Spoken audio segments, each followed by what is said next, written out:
Bismillahirrahmanirrahim. Mohon izin Bapak. Hari ini hari Jumat.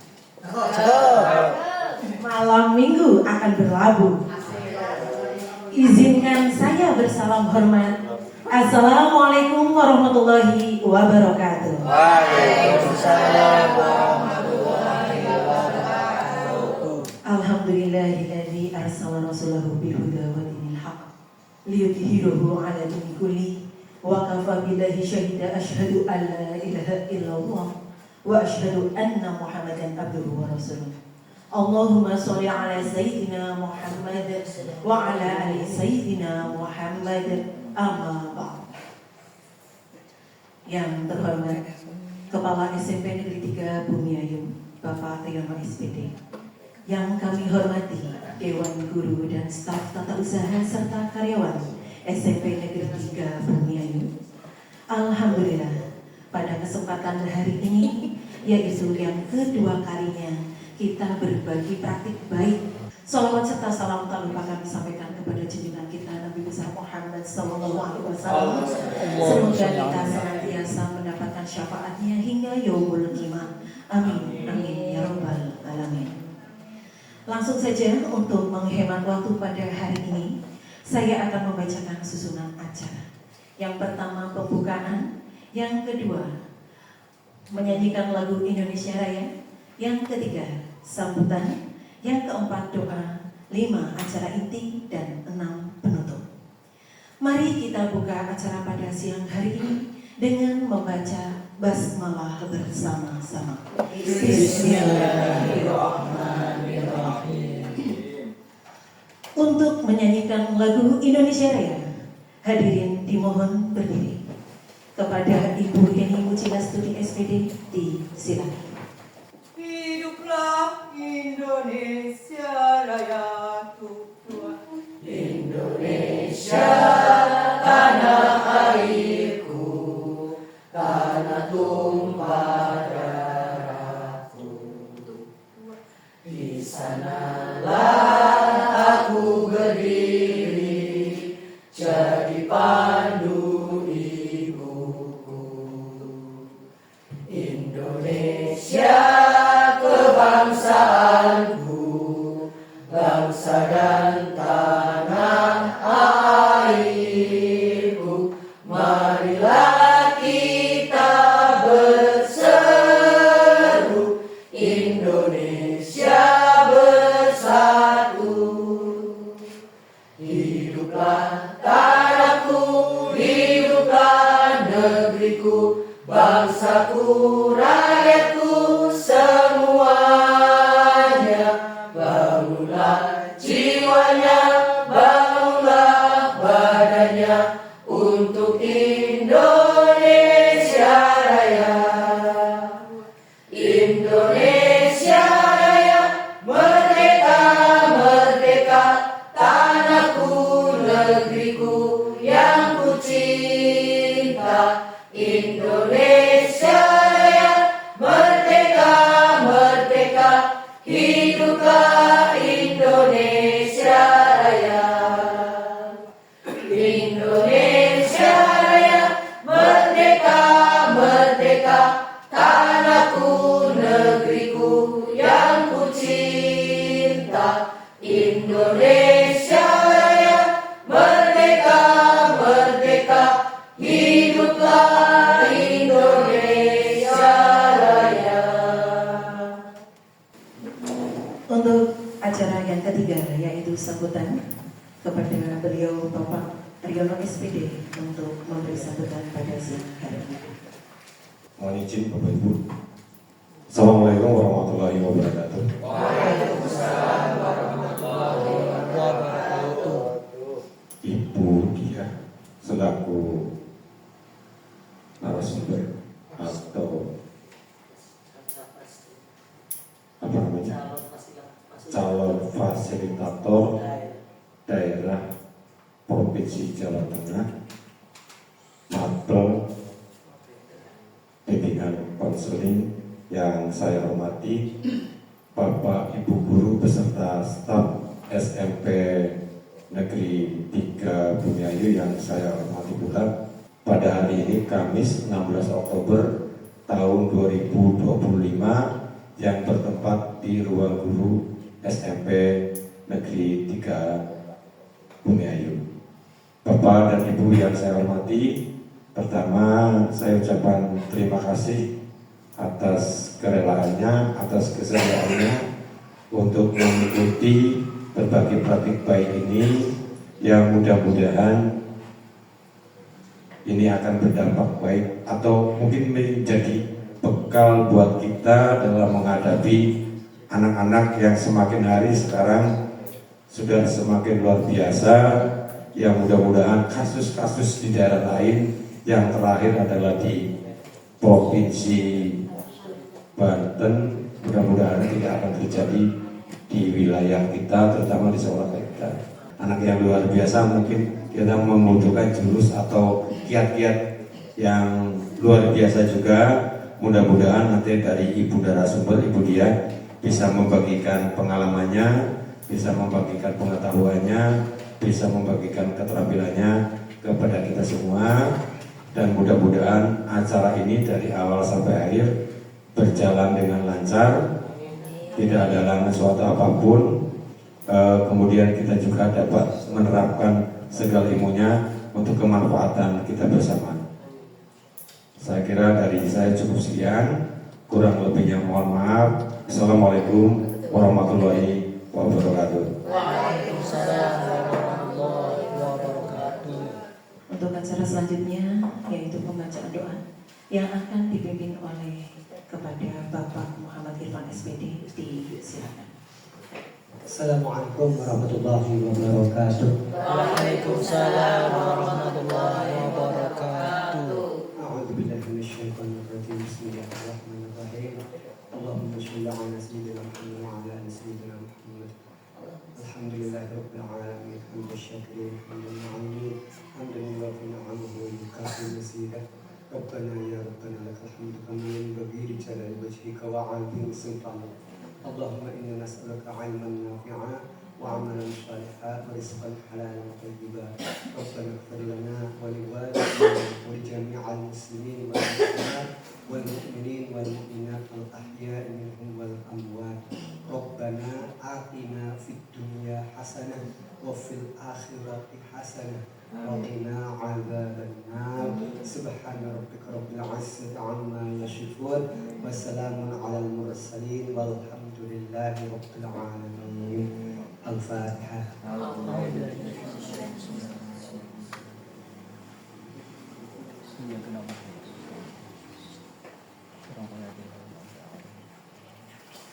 Assalamualaikum warahmatullahi wabarakatuh. Waalaikumsalam warahmatullahi wabarakatuh.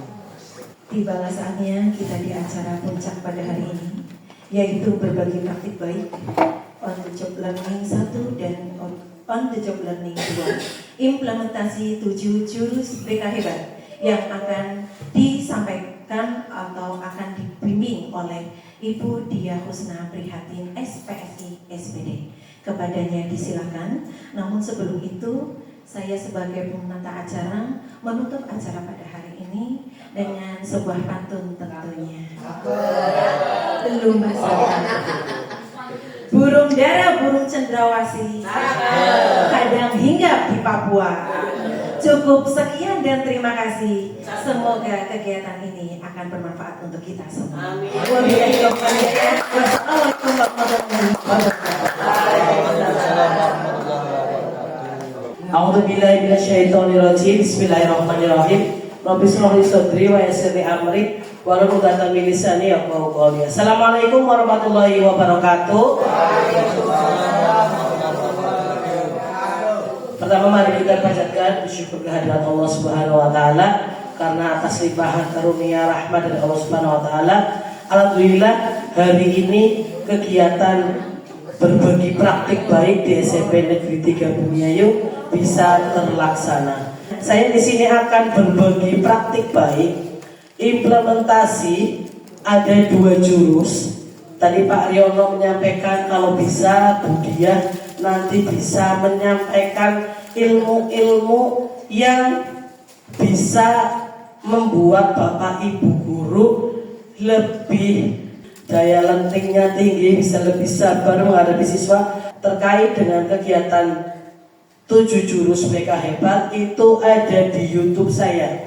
Karena salah satu kewajiban dari Cafasda adalah punya akun YouTube dan itu harus diupload di YouTube.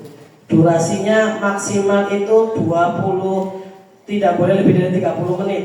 Sehingga monggo bisa dilihat di akun saya. Saya mendapat amanat untuk menyampaikan OJL 1 dan 2 kepada siswa menggunakan yang namanya metode ARKA. Bahasa yang biasa kita dengar adalah experiential learning atau anak belajar berdasarkan pengalaman. Monggo kalau ini Bapak Ibu bisa membacanya di internet bahwa di sini ada 4 aktivitas yang dijalani oleh siswa, yaitu aktivitas, refleksi, konseptualisasi, dan aplikasi. Kita saat di Solo diingatkan sebagai guru BK menerapkan 4 tahapan ini. Ya, jadi ketika memberikan layanan pada anak, maka diharapkan menggunakan metode ARKA karena lebih sederhana. Jadi kenapa penggunaan ARKA? Agar anak-anak terlibat aktif bermakna karena dikaitkan dengan keadaan nyatanya sehari-hari. Kemudian ada sesi bertanya kepada siswa.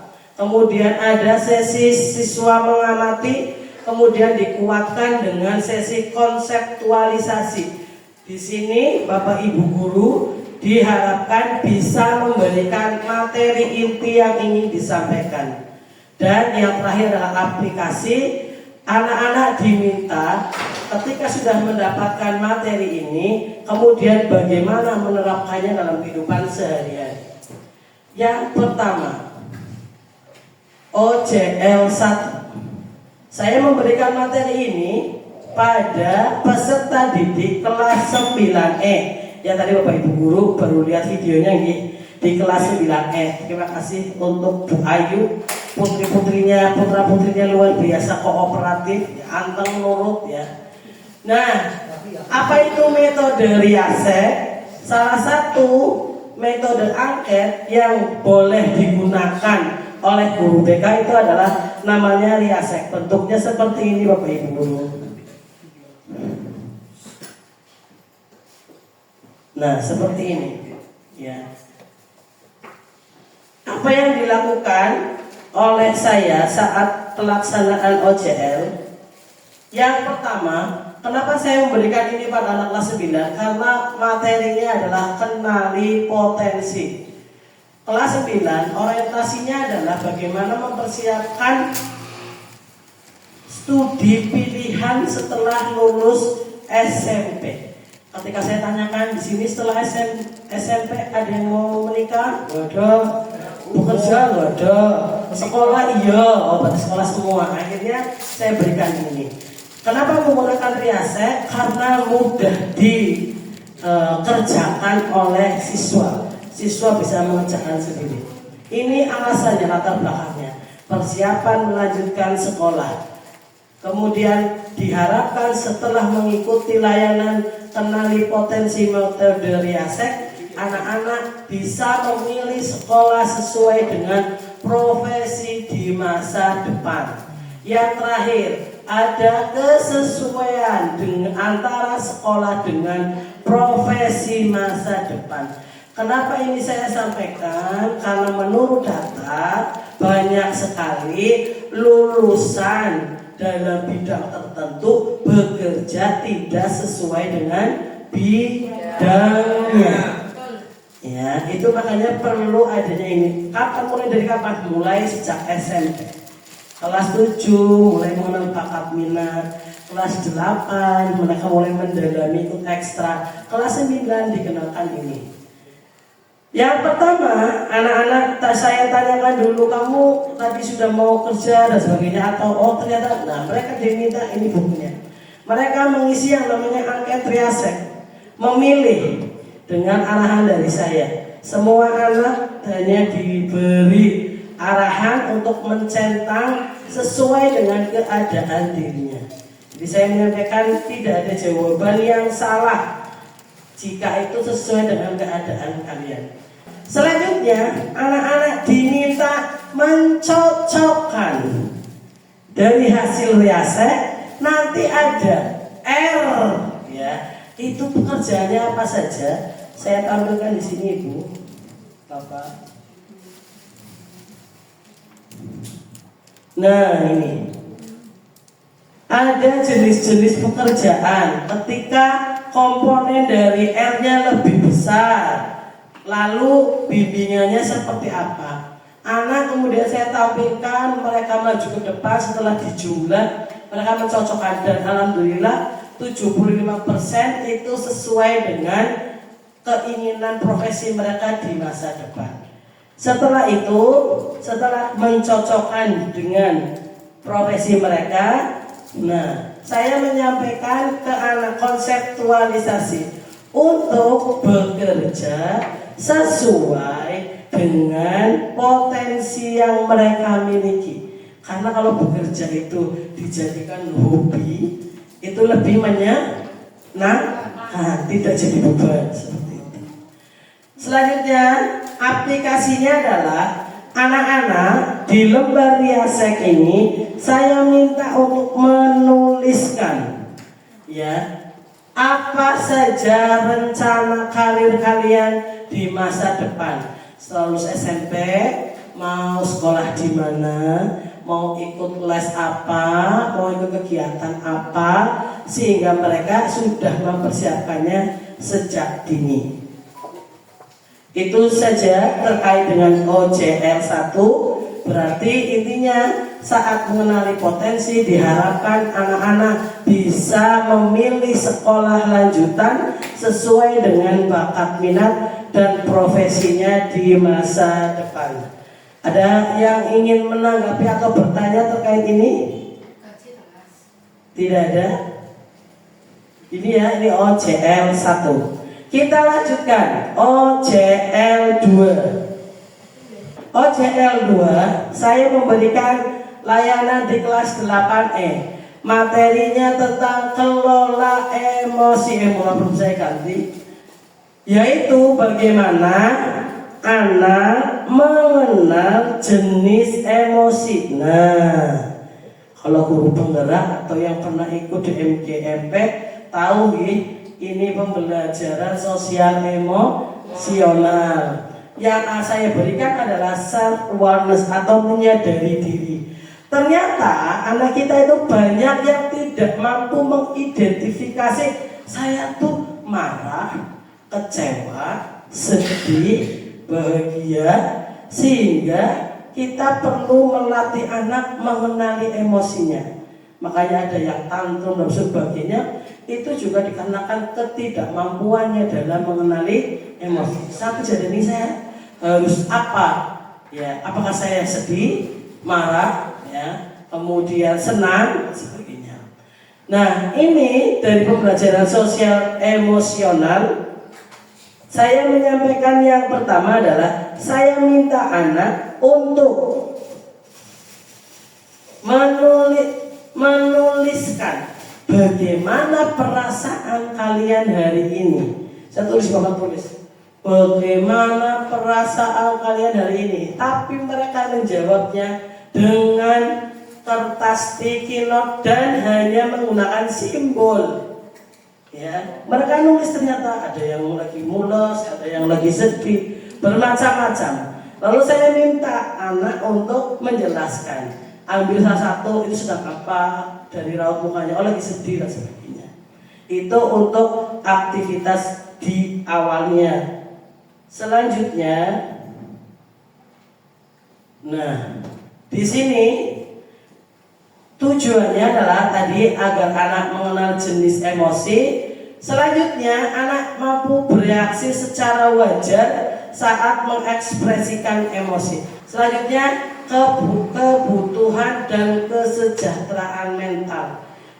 Harapannya, ketika anak mampu mengenali jenis emosinya, mampu mengekspresikan secara wajar, maka kebutuhan dan kesejahteraan mentalnya terpenuhi.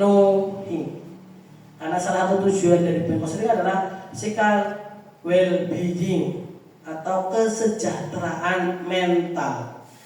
Aktivitas yang pertama dilakukan adalah menuliskan bagaimana perasaanmu hari ini menggunakan seperti ini. Ya, saya simpan. Selanjutnya setelah itu saya minta untuk direfleksi. Ya, apakah dari beberapa jenis emosi saya minta anak untuk bercerita? Sudahkah kalian mengalami semuanya? Jawabannya sudah semua, Bu. Dari sedih, kecewa, semua sudah. Oke, kalau sudah, saya lanjutkan. Apa itu emosi dasar? Wajar nggak sih kalau orang emosi? Oh, wajar. Nah, untuk pemahaman selanjutnya adalah nanti kita akan lanjutkan dengan bagaimana mengekspresikan emosi itu secara wajar tanpa merugikan orang lain. Selanjutnya yang terakhir, aplikasi yang terakhir adalah saya minta anak untuk menuliskan kalau kamu sedih tuh kalau ada kejadian apa sih? Saya minta anak untuk menuliskan di sini ada 5 emosi dasar. Yang pertama adalah senang, sedih, marah, kemudian takut, satunya malu. Lalu anak-anak menulis, saya sedih kalau bagaimana. Alhamdulillah semua anak bisa menuliskan. Dalam ilmu BK atau psikologi, menulis itu juga termasuk bagian dari terapi. Sehingga ketika anak menulis itu saya punya harapan mereka lebih bisa menetralisir emosinya. Monggo Bapak Ibu, itu tidak harus oleh guru BK. Bapak Ibu juga bisa menerapkan. Jadi daripada awal mlebu masuk langsung itu terapkan. Bagaimana perasaan kamu hari ini? Boleh seperti itu. Ya, untuk membangun suasana. Sebenarnya ada beberapa juga yang bisa dipraktekkan terkait dengan ini, tapi waktunya memang tidak cukup. Saya hanya diminta OJM-nya kepada siswa, bukan kepada guru. Monggo nanti barangkali ada waktu lagi kita bisa membahas teknik-teknik yang bisa dilakukan guru agar bisa menangani siswa secara lebih tenang. Itu saja. Apakah ada yang mau ditanggapi atau bertanya? Oh ya, monggo Bu, maju ke depan. Boleh. Ya, terima kasih atas waktunya. Terima kasih juga kepada Bu Diah yang telah tadi memberikan banyak sekali pengalaman-pengalamannya yang didapatkan dari Solo ya Bu ya. Ini menurut saya sangat bermanfaat ya. Seperti pada pertemuan di ruang SCN yang lalu, saya sudah menerangkan tentang cara menghadapi anak dengan menggenggam jarinya ya. Itu memang betul saya praktekkan dan betul juga sangat bermanfaat. Itu bisa mengontrol emosi kita. Jadi sangat bermanfaat. Yang saya harapkan ini Bu Diah jangan dulu ditutup ya, ditambah kalau bisa praktek-praktek atau teknik-teknik yang lain untuk menghadapi siswa-siswa kita yang memang semakin hari semakin kesini itu semakin ya luar biasa. Katanya kan harus bahasanya luar biasa begitu ya. Ya seperti yang Bapak Ibu juga sudah mengetahui semua lah ya, terutama untuk anak-anak kelas 9. Ya memang ini lain dari yang lain, sangat-sangat luar biasa. Itu tadi yang saya rasakan, tapi nggak tahu untuk ibu-ibu yang lain. Sama ya sama. Ya. Kemudian selanjutnya untuk acara hari ini saya boleh meminta Bu Diah, bagaimana kalau dibuatkan sertifikatnya? Ya. Soalnya ini kan juga berguna juga untuk mengisi SKP kita begitu. Ya. Itu aja. Terima kasih. Wassalamualaikum warahmatullahi wabarakatuh. Waalaikumsalam. Tepukan. Oke. Terima kasih. Ada lagi yang lain? Yang pertama adalah materi terkait dengan bagaimana mengelola. Terima kasih apresiasinya Bu Rohmah. Yang kedua adalah sertifikat. Terima kasih sudah mengingatkan. Insya Allah nanti OJM 1, 2 dan hari ini mohon maaf hari ini dan kemarin bisa dibuatkan sertifikatnya atas nama Kombelentera nanti ya Bu. Tepuk tangan untuk tim yang luar biasa. Baik, sedikit tadi Bu Rohmah bertanya tentang bagaimana sih Bu Diah supaya ketika mengelola emosi itu seperti yang dulu Pak Ali bilang, usahakan ada jeda. Jadi mending ditinggal pergi. Jadi kalau ibu bapak udah merasa kok ini emosi saya naik, mendingan langsung balik kanan, meninggalkan anak dulu. Jangan diteruskan. Betul. Kalau nggak hitung sampai 10, 1, 2, 3, 4, 5. Sehingga harapannya ketika ada jeda, maka emosi kita bisa terkontrol. Bapak Ibu, ini ada pilihan. Ketika orang sedang mengalami emosi yang tidak nyaman, ini ada berbagai pilihan. Ada yang menghitung sampai 10, gitu ya. Silakan Bapak Ibu cocoknya gimana? Jalan. Kan ada yang kalau emosi itu mari mau melaku, gitu kan. Ya ini salah satu bentuk menurunkan emosi. Ada yang dolanan game, bisa salaman, untuk menghilangkan tadi. Kemudian ada yang berbagi, ada yang tidur, Intinya adalah silakan disesuaikan dengan kondisi Bapak Ibu. Intinya ketika kita sedang pada posisi emosi, maka beri jeda. Mohon maaf Bapak Ibu, saya tidak bisa memberikan hidangan yang terbaik untuk Bapak Ibu. Semoga berkenan. Terima kasih atas partisipasinya. Sampai bertemu dengan keluarga di rumah. Mari kita tutup dengan bersama-sama membaca hamdalah. Alhamdulillah. Tepuk tangan untuk Bapak Ibu semua. Terima kasih. Monggo sambil menunggu Fijar boleh menikmati hidangan yang ada. Matur suwun.